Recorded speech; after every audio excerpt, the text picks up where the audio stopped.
I majored in public relations, and I picked that major on a whim, to be honest. I went to a performing arts school, 4th through 12th grade, majored in theater, and thought, I don't know that that's what I want to do in college. And I knew that I loved people and relating to people. So I literally saw public relations and was like, that sounds like something that I could be good at. And I picked that freshman year and stuck with it and absolutely loved it.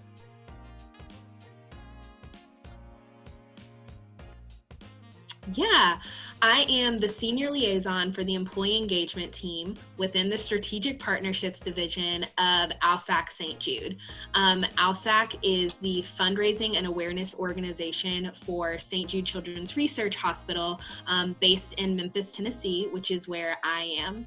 And my current role involves managing the strategy and implementation of our corporate matching gift program. So we have over 1,300 companies that match their employees' donations to St. Jude.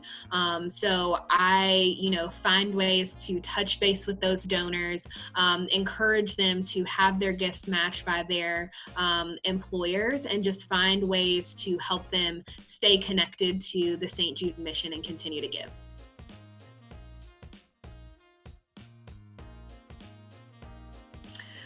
Yeah, it's kind of crazy. I had a friend who worked at ALSAC, and she reached out and said, "Hey, are you job searching by chance?" And I was like, I could be.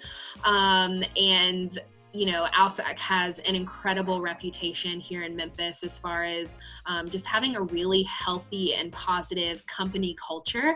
And obviously the mission of St. Jude is so incredible. And so for me, I took her up on that offer and went through the interview process, was really transparent in the fact that I did not have any fundraising experience, but I would do my darndest to learn and do the best that I can. So it kind of just fell into my lap and then turned out to be something that I really, really love, can see myself doing long term. And the fundraising industry is so complex, and there are so many different facets that a person can really grow professionally into, which is awesome.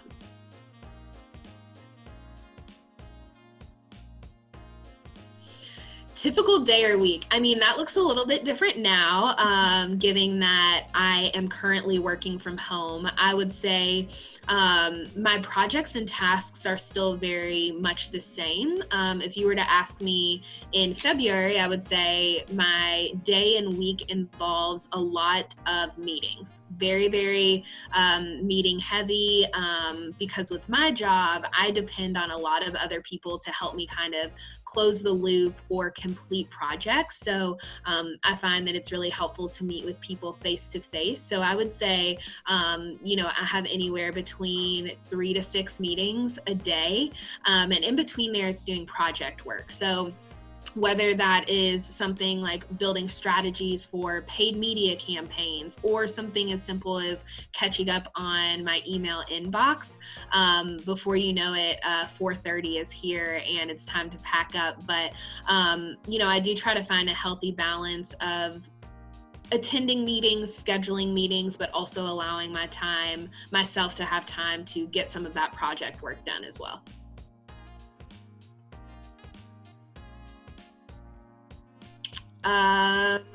That one for me is pretty easy. I think on a general level, the mission that I serve is pretty incredible. And to be on the St. Jude campus and see the kids and the families that we're serving is very, very satisfying, in the sense of I wholeheartedly, believe in the mission of St. Jude, and being able to know that each day I'm contributing to the success of the hospital and helping our patients and their families get well and live incredible lives is really awesome.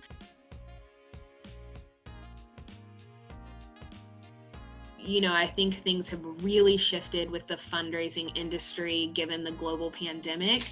As far as, our economy is going through challenges, and people personally are really going through many challenges, employment, financial challenges. And I have been so pleasantly surprised with people's desire to still give, even though they may be going through a crisis. With that being said, I think in the fundraising industry, we are having to think outside of the box when it comes to donation channels and ways that we are reaching our donors, right? We know that social media has seen a massive uptick in the last 2 to 3 years. So how do we utilize that to our benefit? There's been a lot of disruptions. So things like retail, brick and mortar stores are closing down, but e-commerce, for example, so like your Amazons, any company that offers online shopping is really picking up. So how do we transition into becoming a part of those efforts as well? I think that's something that's going to continue to change. But like I said, I've been really encouraged by people's natural desire to do good and give back. And so I think there will always be a space for people to do that, and we obviously welcome that. But I think it's going to continue to shift when it comes to technology and the opportunities to give and things that people are passionate about giving. So kind of just meeting people where they are and delivering what they need.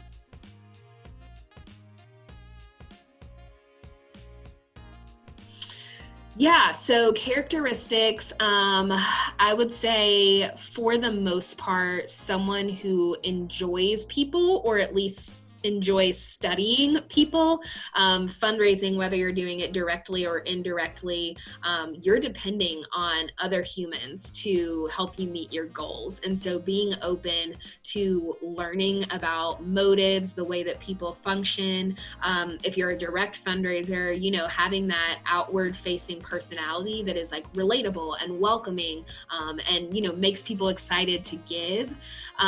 So I think relationship building is huge. Adaptability is another characteristic that I think is extremely valuable in the professional setting.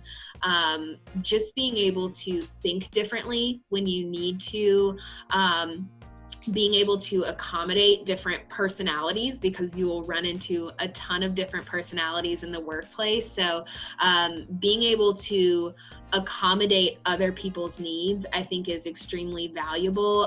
And if you can sell that, I mean, that's something that's going to set you apart from other candidates in interviews or other people in similar jobs to you is, hey, I can be really, really great at my job, but I can also be flexible. So those are two of the things that come to mind for me.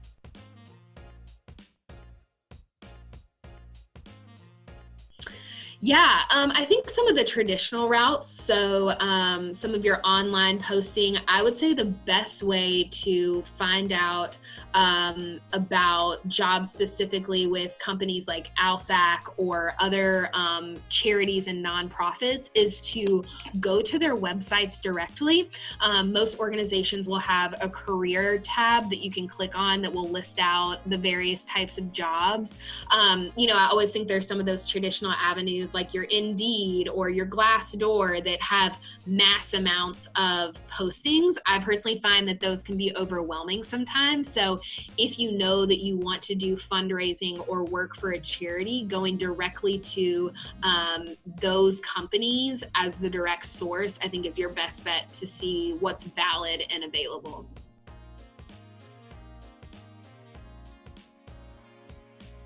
Yeah, so I think for me, it's probably how much personal time and effort I would need to put in to overcome my learning curve.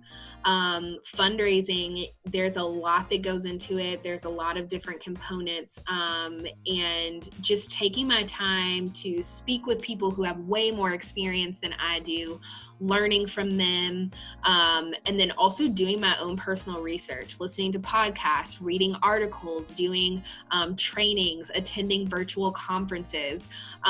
I think you can easily fit those things into your work day, but when you're entering a new industry, being okay with, hey, I might have to do some of this outside of my work hours because I also have to do my job.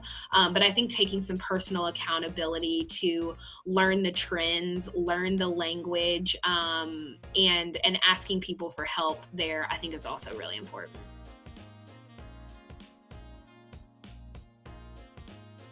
If you're looking to fundraise, make sure that you wholeheartedly believe in the mission that you're fundraising for. I think fundraising can sometimes be very high pressure, pending, what type of fundraising you're doing. I think that it's constantly busy, it's ever evolving, and it really, really helps when you believe in the mission of the organization that you are fundraising for. It just makes it easier to sell, right? Because it's coming from the heart, you believe in what you're doing, and I think it makes that conversation a little bit easier. So I would definitely say, believe in the mission that you're planning to serve.